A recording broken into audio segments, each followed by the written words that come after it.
Cantonment express में आप सभी का स्वागत है।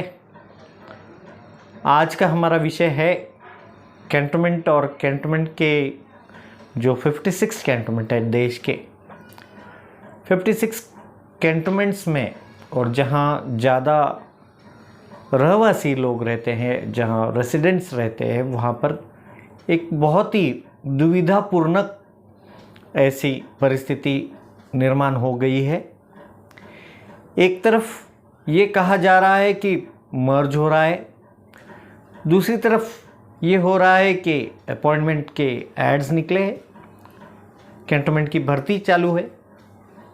कैंटोनमेंट बोर्ड औरंगाबाद, जबलपुर, अहमदनगर और कामठी और काफ़ी सारे दूसरे भी कैंटोनमेंट में एम्प्लॉयज़ की भर्ती की जा रही है।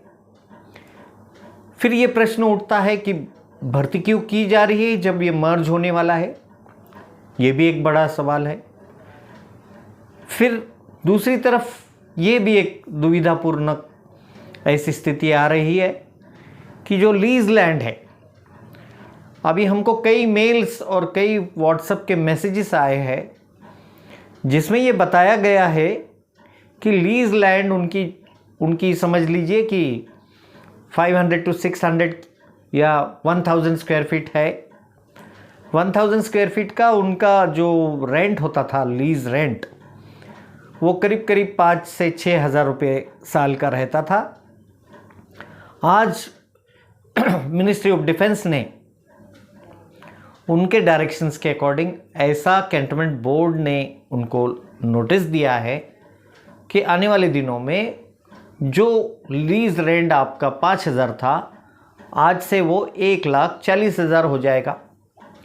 तो इतनी बड़ी पैमाने पर इनका लीज रेंट भी बढ़ाया गया। अब वहाँ से देखिए, शिलांग कैंटोनमेंट का अगर देखेंगे तो वहाँ पर करीब करीब 100-150 लोगों का जो जगह थी लीज रेंट, उनका भी इसी प्रकार से बढ़ाया गया। फिर डलहौजी है। फिर देश के 56 कैंटोनमेंट्स में जितने भी लीज रेंट्स है, लीज रेंट बहुत ही बड़े पैमाने पर ये बढ़ाया गया। तो ये भी एक विचारपूर्वक और एक उसके ऊपर एक अध्ययन होना चाहिए और अध्ययन होकर उस पर एक्शन लेना चाहिए। अभी देखिए, हमारा ये जो कैंटोनमेंट एक्सप्रेस है, कैंटोनमेंट एक्सप्रेस हमने जो चालू किया था तो हमारा हेतु क्लियर था। हमारा हेतु कोई भी पॉलिटिकल हेतु नहीं है। हम लोग कभी भी पॉलिटिकल जितने भी मूवमेंट्स होते थे, पॉलिटिकल जितने भी एजिटेशंस होते हैं या कोई पॉलिटिकल पार्टी है, उनको हम कभी ज्वाइन नहीं करते हैं। हमारा हेतु सिर्फ और सिर्फ ये रहा है कि कैंटोनमेंट के जो रेसिडेंट्स है उनका कैसा अच्छा हो सकता है, किस प्रकार से उनका काम में सुविधा हो सकती है, किस प्रकार से उनका ये हो सकता है। ध्यान में रखा गया मर्ज का, चलो ठीक है, मर्ज होने वाला है, उसकी प्रोसीजर में लगा हुआ है। अभी देखिए, दूसरा एक मर्ज खासियूल बोलकर जो कैंटोनमेंट है, जो कांगड़ा डिस्ट्रिक्ट में है और हिमाचल में है, उनका मर्ज का लेटर आ चुका है, या आपने सभी ने तो देखा है और हमने भी आप देखेंगे ये स्क्रीन पर, और ये सभी इसके डिटेल्स हमने आपको बता रहे हैं। तो खासियूल का भी कैंटोनमेंट ये मर्ज हो चुका है। दूसरा देखिए, साउथ में अगर हम जाएंगे तो सिकंदराबाद कैंटोनमेंट जो है वो भी मर्ज के स्पीड अप कर रहा है। उनकी स्पीड काफ़ी तेज़ है और वहाँ के स्टेट गवर्नमेंट, जो तेलंगाना स्टेट गवर्नमेंट है, उन्होंने लेटर इशू किया है। अभी देखिए, एक टॉपिक जो होता है कि मर्ज और मर्ज के विषय में टाइम क्यों लगता है। अभी देखिए, एक खासियूल कैंटोनमेंट जो मर्ज हुआ है, इसका केस स्टार्ट होता है 2013 से। वो ऑर्डर में आप देखेंगे कि 2013 में मिनिस्ट्री ऑफ हिमाचल प्रदेश ने मिनिस्ट्री ऑफ डिफेंस को लिखा। तो 13 में उन्होंने लिखा, उसके बाद जाकर ये 2016 में मिनिस्ट्री ऑफ डिफेंस ने इसको अप्रूवल दिया था। और काफ़ी सारी न्यूज़ भी आती थी कि एक कैंटोनमेंट हिमाचल का मर्ज हो गया। वो बात भी सही थी। 2016 में मिनिस्ट्री ऑफ डिफेंस ने इसको अप्रूवल दिया था। अप्रूवल देने के बाद जो मॉडलिटीज़ होते हैं, मॉडलिटीज़ को पूरा करने में और दिक्कत, उसका जो रिकॉर्ड्स बनाने में वो दिक्कत होती है और उतना समय उसको लगता है। लेकिन इसी बीच ये दौरान में सभी कैंटोनमेंट्स के अपॉइंटमेंट्स शायद आ गए हैं।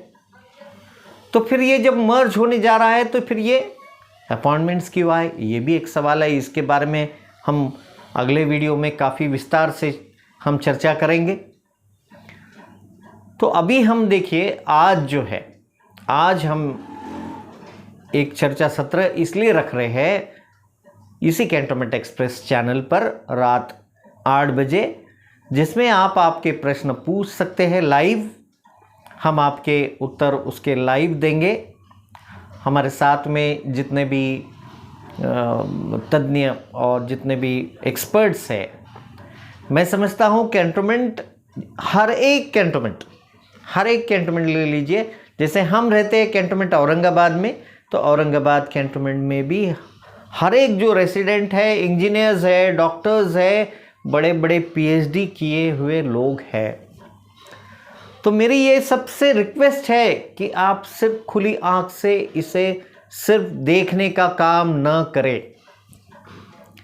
अगर आप सिर्फ देखने का काम करेंगे और इसके ऊपर कोई एक्शन नहीं लेंगे, इसके ऊपर कोई अगर कमेंट्स नहीं करेंगे, इसके ऊपर कोई आप एप्लीकेशन फाइल नहीं करेंगे, तो आप सब लोगों के भी, अभी देखिए मेरे फर्स्ट वीडियो से मैंने आपको बताया है और हर वक्त आपको चेतावनी दी थी कि आप सतर्क रहे। देखिए, मिनिस्ट्री ऑफ डिफेंस ने उनका काम किया है। जो इतना पुराना 70 साल पुराना जो कैंटोनमेंट एक्ट था, उसको चेंज किया है, आपको लिबर्टी दी है, आपको मर्ज करने की लिबर्टी दी है, आपको एकदम फ्री कर दिया है। जो इतने सालों से हम सब लोग कह रहे थे कि ये ब्रिटिश का कानून है, ब्रिटिश का कानून तो उन्होंने ख़त्म किया है। इसमें अप्रिशिएट करने जैसी बहुत सारी बातें हैं कि मिनिस्ट्री ऑफ डिफेंस ने उनका काम बहुत ही बढ़िया तरीके से किया है। लेकिन अगर वो काम में अगर किसी सेक्टर को, अभी समझ लीजिए ये लीज के जो लैंड ओनर्स है, अगर इनकी समस्या है, अगर ये एकजुट होकर एक जगह आकर इनका collective response ministry of defence को जाना चाहिए। अगर आप collective response ministry of defence को नहीं दे पाए तो फिर आप बिखर जाएंगे। आपका जो लीज का जो इशू है, लीज का इशू पूरा बिखर जाएगा। समझ लीजिए कि 100 लोग हैं, 100 लोग हैं जिनको लीज से, और लीज का रेंट जो अभी अप्लाई हुआ है वो उनको दिक्कत है या बहुत ज़्यादा हो चुका है। तो उन्होंने कलेक्टिवली मेरा मायने ये है कलेक्टिवली कि हर एक कैंटोनमेंट के जितने भी लीज के लैंड होल्डर्स हैं, उन्होंने कलेक्टिवली एक कलेक्ट करना चाहिए। उसमें जो भी सहयोग रहेगा, कैंटोनमेंट एक्सप्रेस आपके साथ कभी भी है। और जैसे भी है, मैंने देखा है कि हर एक कैंटोनमेंट एक्सप्रेस से जुड़ा है। ये बहुत ही एक अभिमान की बात है और बहुत ही खुशी की बात है कि हर एक कैंटोनमेंट ये कैंटोनमेंट एक्सप्रेस से जुड़ा है। और दूसरी एक बात है, ये तो हो गया रेसिडेंट्स के। दूसरी एक बात है कि जो एम्प्लॉयज़ है, एम्प्लॉयज़ के भी हक में हम आपके साथ है। कैंटोनमेंट एक्सप्रेस कभी भी किसी भी एम्प्लॉयज़ का कुछ भी अगर ट्रबल आता है तो उसमें कैंटोनमेंट एक्सप्रेस साथ है। तो मैंने आपको बताया था और इसके पहले भी हमने आपको चेतावनी दी थी कि जो एम्प्लॉयज़ है और उनके जो प्रेजेंट यूनियन है, वो यूनियन काम ही नहीं कर रहे हैं। हमने आपको बताया था कि जितने भी कैंटोनमेंट्स है वो एकजुट होकर एक एसोसिएशन नया बनाए, जिसमें ये फ्रेश ऐसे लोग उसमें काम करें और काम इतनी समझदारी से और हर एक टू द पॉइंट उसका निवारण हो। ऐसी यूनियन या जो भी एसोसिएशन है या एनजीओ है, उन्होंने फॉर्म करना चाहिए। इसमें भी कैंटोनमेंट एक्सप्रेस कभी भी आपके साथ है, एम्प्लॉयज़ के साथ भी। हमारा एम दो ही है, एक रेसिडेंट्स ऑफ द कैंटोनमेंट और दूसरा एम्प्लॉइज। तो चलिए 8 बजे आज ही हम मिलते हैं, रात 8 बजे जो हम कैंटोनमेंट एक्सप्रेस और यूट्यूब के चैनल पे हम लाइव रहेंगे। आपके प्रश्नों के उत्तर ज़्यादा से ज़्यादा हम आपको देने की कोशिश करेंगे और जितना समय लगेगा लगने दीजिए, कोई हरकत नहीं है। रात 8 बजे मिलते हैं। जय हिंद।